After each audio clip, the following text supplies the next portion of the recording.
Greetings. Salam. This is Mohsen BANAN. I am an Iranian software and internet engineer. I converted to Emacs in 1986. It was Emacs version 17 then. By around 1988, when Emacs version 18 was well in place, I started living inside of Emacs. My primary digital environment has been Emacs ever since. It has been a good life. I'm a native Farsi speaker and writer.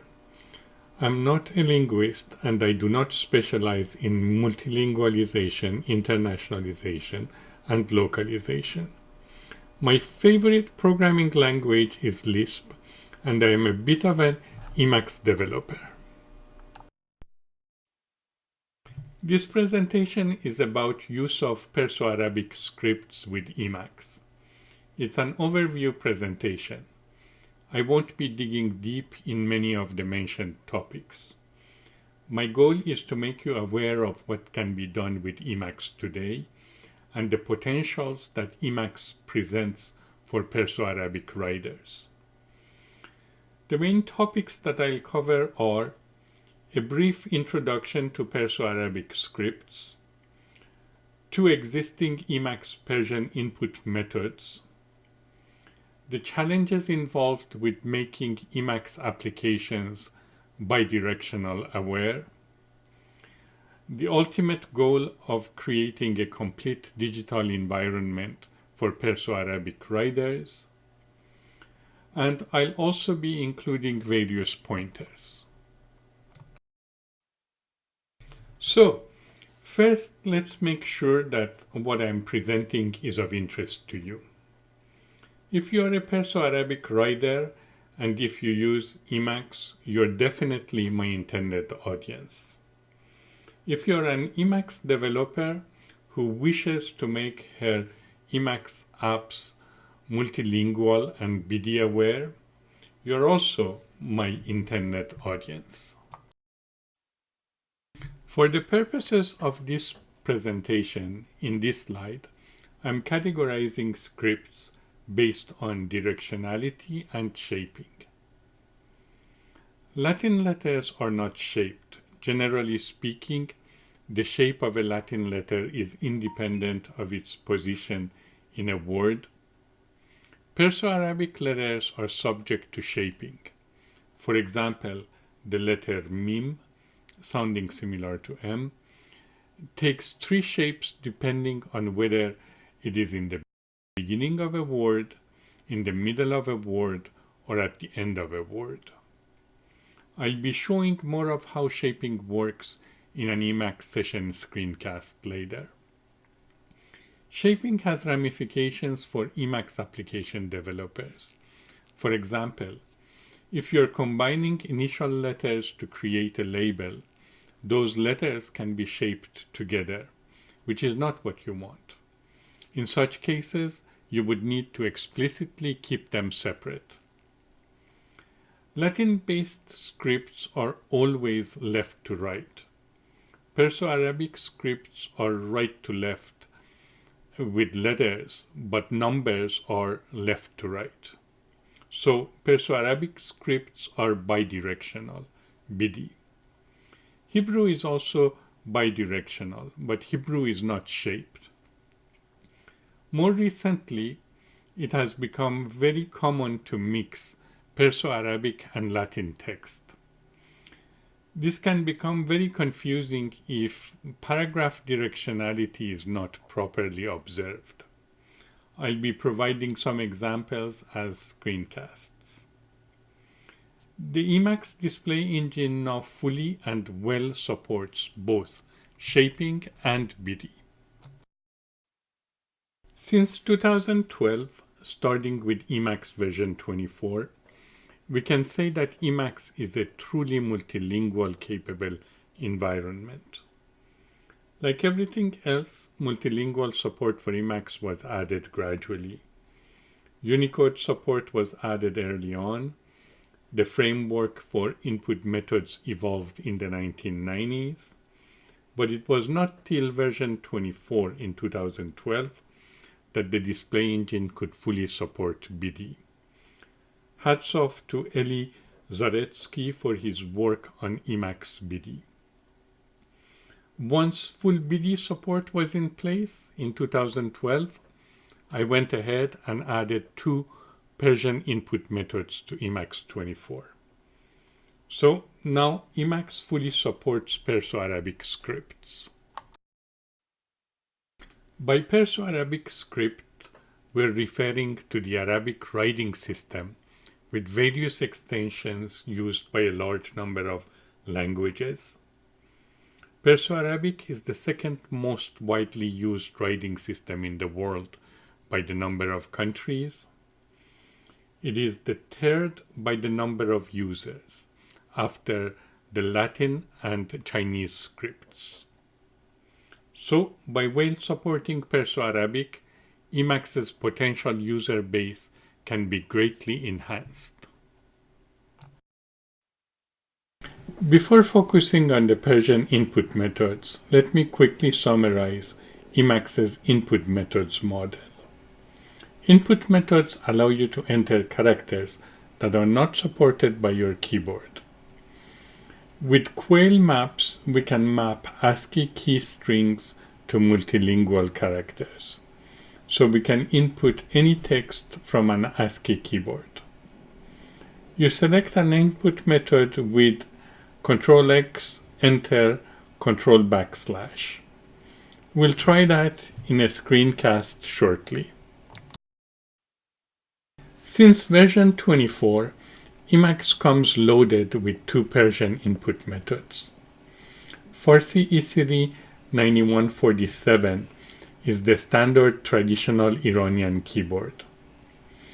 Farsi Transliterate BANAN is an intuitive transliteration keyboard for Farsi, which requires near-zero training for use. I'll be mostly focused on Farsi Transliterate BANAN in this presentation. So let's try these out. In this GIFcast, we're going to select a Persian input method and write a few simple sentences.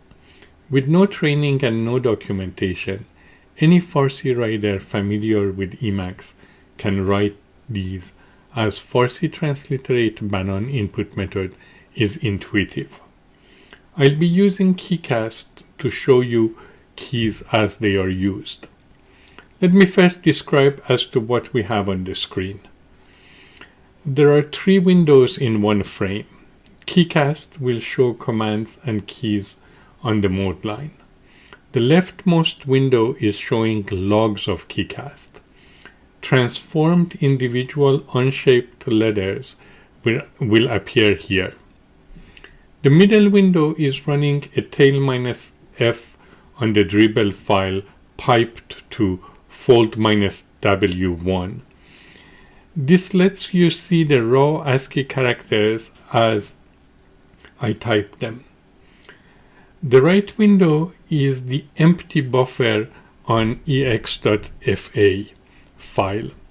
Anything that I describe here can be done with Virgin Emacs distribution with nothing added. But I'm using BLI by Libre-Halaal Emacs environment to show things. You don't need to have BLI for writing the equivalent of the text in this GIFcast. First, I'm going to select the Farsi Transliterate BANAN. I'm entering Ctrl+X, Enter, Ctrl/\. Notice the mode line and the prompt at mini buffer. With completion, I'm going to select Farsi Transliterate BANAN. Notice that Farsi Isiri 9147 was also provided as a choice. Also, notice that the letter B appears in the left of the mode line of ex.fa. This indicates which input method has been selected. Also notice that cursor is on the top left corner of ex.fa. Next, I'm going to enter the S character. Notice the cursor moved to the right and unshaped sin appeared in the ex.fa buffer and on the mode line and in the keycast log buffer. Next, I'm going to enter L. Notice lum in the mode line and notice how sin was subjected to shaping. Next, I'm going to write the following. سلام، حال شما چطوره؟ با Emacs همه کار میشه کرد. Hello, how are you? You can do everything with Emacs. Generally, same sounding Latin characters are used. As usual, vowels are ignored unless called for. Notice that in order to get Hey Jimmy, I repeated H twice.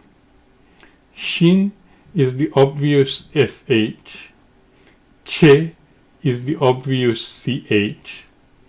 Te dastedar is uppercase T. Te donokte is lowercase t. That's it. We managed to write in Farsi with a QWERTY keyboard intuitively. Next, we're going to switch back to Globish and write back to Globish. Notice that the Globish sentence started from the left side. This is due to proper detection of paragraph directionality by Emacs. For the most part, Emacs is self-documenting. Here we're pointing you to some relevant self-contained Emacs resources. The BIDI documentation applies to all BIDI scripts, not just Perso-Arabic scripts. Referring to the code can also be useful for some. Here are some pointers to the Quail translation code for Persian input methods. The Persian.el file has full details of the mapping and some documentation.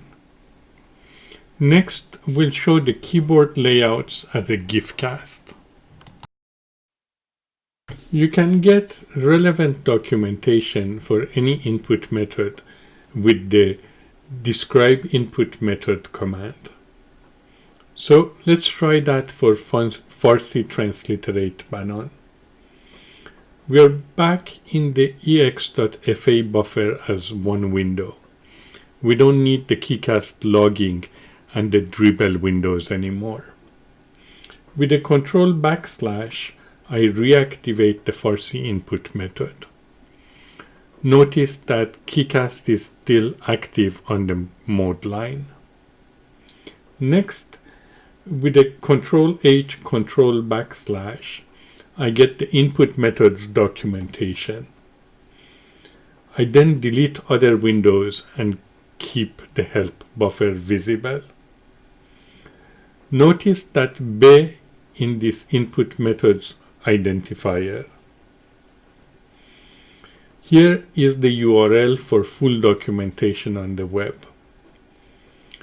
The keyboard layout itself is a one-to-one mapping, but towards making transliteration intuitive, multiple keys are sometimes mapped to the same letter.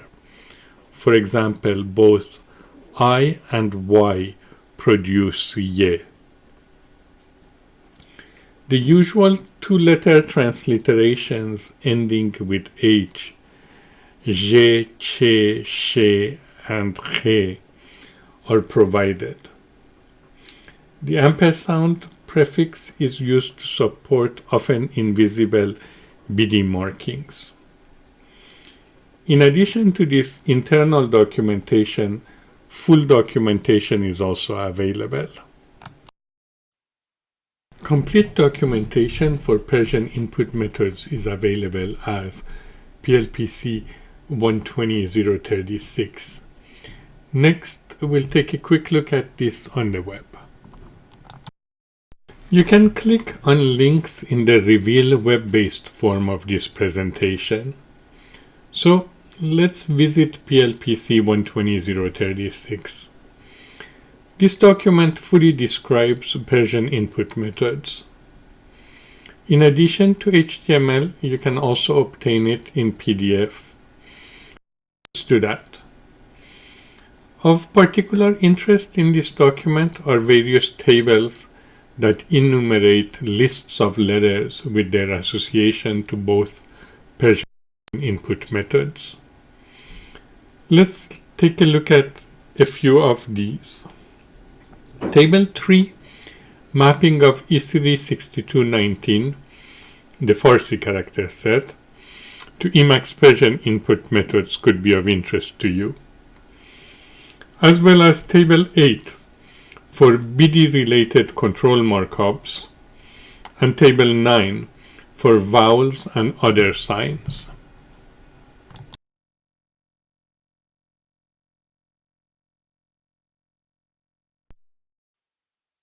Having covered input methods, let's turn our attention to ramifications of BIDI and Perso-Arabic on various Emacs applications.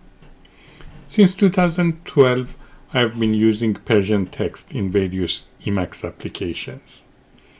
In short, my experience has been that most Emacs apps are usable, but they all have glitches that could, at a minimum, annoy Perso-Arabic users. In this slide, I am presenting a summary. The glitches with GNUs are not all that significant for me. BBDB glitches can easily be fixed. For calendar, I have customized my own setup to support Persian and Islamic dates in Perso-Arabic. Perhaps they should be merged upstream. Instead of dealing with apps one at a time, I think it's more reasonable to consider them collectively. The glitches that I mentioned in the previous slide have two roots. Some are BIDI specific and some are Perso-Arabic specific. In this slide, I have classified them as such and have made some general suggestions. But all of these at best amount to tactical approaches. I think a more strategic approach is called for. The right way to address BIDI awareness and other awarenesses is to build them in frameworks that Emacs apps can then use. So I'm proposing that we first create ENML, the Emacs native markup language, as a Lispish, perhaps even not fully secure, superset of HTML5. With that in place, we can then build on the 2 decades of experience that have produced various web application development frameworks by mimicking one of them. I don't have any running code for any of these, but discussing strategy need not always be futile. Emacs has immense potentials, but those potentials cannot be realized unless we integrate Emacs in the totality of a specific, complete digital ecosystem. Over the past 2 decades, I've been building the contours of the Libre-Halaal by digital ecosystem. Emacs can then be fully integrated into ByStar. It's through such integration that full conviviality of Emacs can be experienced. BLI, the ByStar Libre-Halaal Emacs environment, is Emacs plus a whole lot of Emacs apps integrated with Debian, with ByStar services, and with BySauce, the ByStar Internet Services OS. Perhaps this could be the topic of a presentation for the 2022 Emacs conference.